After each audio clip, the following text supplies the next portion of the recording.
மளிகை கடை வைக்கணும்னா ஒரு 25 லட்ச ரூபாய் செலவாகும்.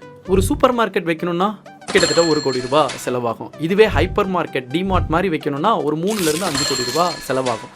ஆஸ் அ கஸ்டமராக நான் என் வீட்டுக்கு ஒரு மாதத்துக்கு தேவையான பொருளை வாங்கணும்னா நான் எங்கே போவேன் அப்படின்னு சொன்னால் நான் ஹைப்பர் மார்க்கெட் தான் போவேன்.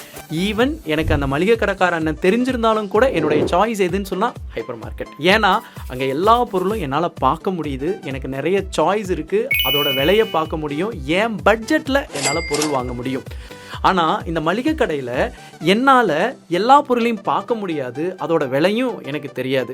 ஒருவேளை இந்த மளிகை கடைக்கார அண்ணன் இன்றைக்கி எப்படி வேர்ல்ட் கிளாஸ் ஸ்டாண்டர்டில் ஆன்லைன் ஸ்டோர் இருக்கோ அதே மாதிரியான ஒரு ஓன் ஆன்லைன் ஸ்டோரையும் அவர் வச்சுருந்தாரு அப்படின்னு சொன்னால் என்னால் எல்லா பொருளையும் பார்க்க முடியும், என்னோட கன்வீனியண்ட்டான டைமில் என்னால் பர்ச்சேஸும் பண்ண முடியும்.